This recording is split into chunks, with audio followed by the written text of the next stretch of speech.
नमस्कार साथियों, मेरा नाम प्रशिकांत उर्फ संदीप गौतम और आज हम बात करेंगे विश्व की एक ऐसी शख्सियत के बारे में जिन्होंने अपनी काबिलियत के दम पर संपूर्ण भारत ही नहीं बल्कि संपूर्ण विश्व में अपने नाम का डंका बजाया और भारत के भाग्य विधाता, नारी मुक्ति दाता, संविधान निर्माता एवं भारत के तमाम दलितों, पिछड़ों और शोषितों के मसीहा बनकर उनका हक दिलाने वाले सबसे कद्दावर नेता कहलाए।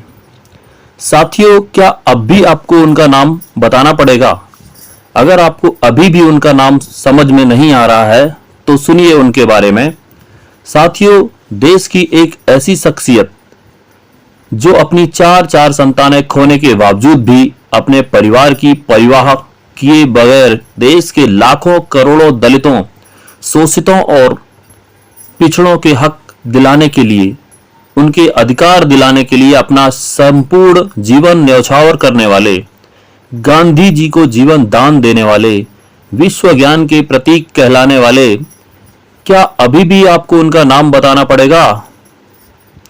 अरे, हम उनकी बात कर रहे हैं जिनके नाम से और उनकी मूर्तियों से भारत के चुनिंदा लोगों में आज भी इतना खौफ है कि वो आज भी उनकी मूर्तियों और नाम से डरते हैं और आए दिन उनकी मूर्तियों पर जंगली जानवरों की तरह हमला करते रहते हैं और आज भी भारत में सबसे ज्यादा उन्हीं की मूर्तियां तोड़ी जाती हैं। और अगर अभी भी आपको उनका नाम याद नहीं आ रहा है तो यकीनन आप किसी ऐसी व्यवस्था के शिकार हैं जो आपको अंधकार और विनाश की ओर ले जा रही है, क्योंकि उनका नाम हर पढ़े लिखे और योग्य हर उस व्यक्ति की जुबान पर मिलेगा जिसने उनके बारे में निष्पक्ष भाव से अध्ययन किया है। और उनका नाम है परम पूज्य बोधिसत्व विश्व रत्न बाबा साहब डॉक्टर भीमराव अंबेडकर।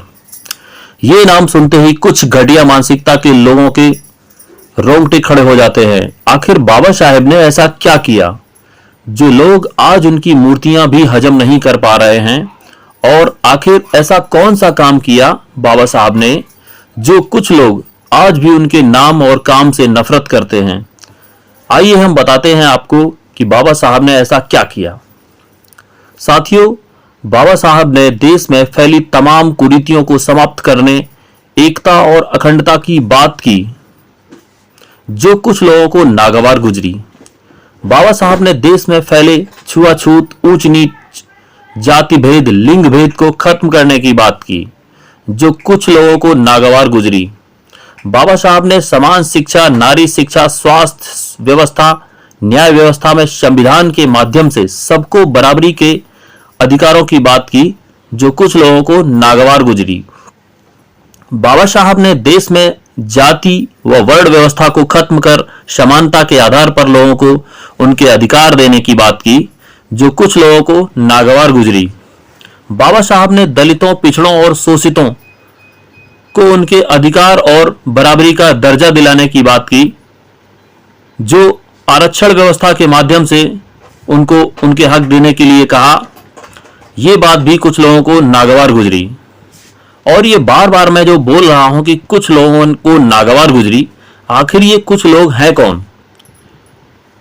ये भी हम आपको बताएंगे कि ये कुछ लोग वो लोग हैं जो दलितों, पिछड़ों और शोषितों को अपनी बराबरी पर या अपने से ऊपर उठता हुआ देखना ही नहीं चाहते हैं, क्योंकि ये चाहते हैं कि ये कौम जिस तरह से पहले गुलामी की जिंदगी जी रही थी उसी प्रकार आज भी ये कौम वैसे ही अपना जीवन व्यतीत करे।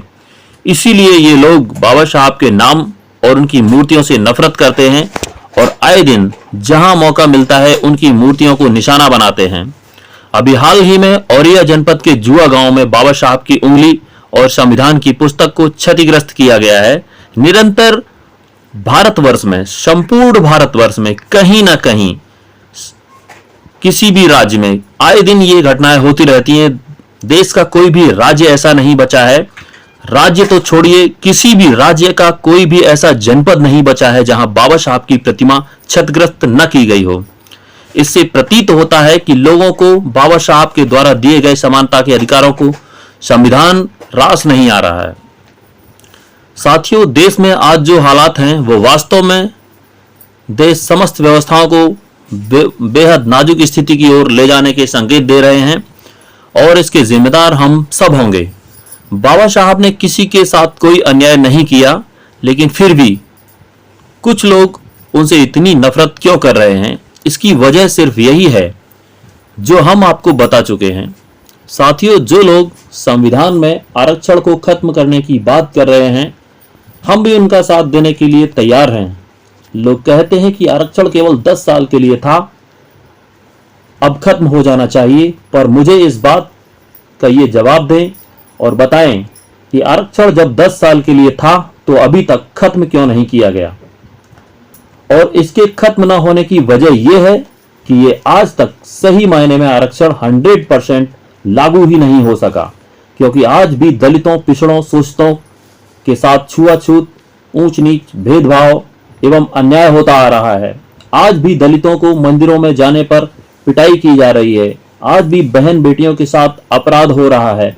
आज भी शिक्षा व्यवस्था में भेदभाव हो रहा है। आज भी जाति और धर्म के आधार पर लोगों का शोषण किया जा रहा है। और यही वजह है जो आज तक आरक्षण खत्म नहीं हो सका और न ही खत्म हो पाएगा। हम तैयार हैं आरक्षण खत्म कराने को, पर आप भी तो इसे पहले ठीक से अप्लाई कराइए। साथियों, किसी भी देश को शिखर तक पहुंचाने में युवाओं का महत्वपूर्ण योगदान होता है और जिस देश का युवा बेरोजगार और भूखमरी से जूझ रहा हो, वो देश का विकास कैसे करेगा? जो अपना विकास नहीं कर सकता है, वो देश का विकास कैसे कर पाएगा? इसलिए इस देश की व्यवस्थाओं को सुधारने पर जोर दीजिए, न कि इन घटिया कारनामों में अपना समय व्यर्थ करने में। इससे देश के हालात और बिगड़ेंगे, इसके जिम्मेदार आप भी होंगे। इसलिए इस जिंदगी को अमन चैन के साथ जियो और जीने दो। आपसी मतभेद बिठाकर भाईचारे के साथ जीने में जिस आनंद की अनुभूति होती है, वो दुनिया के किसी भी स्वादिष्ट व्यंजन में नहीं होती है। अंत में आप सभी को जय भीम, जय भारत, जय संविधान।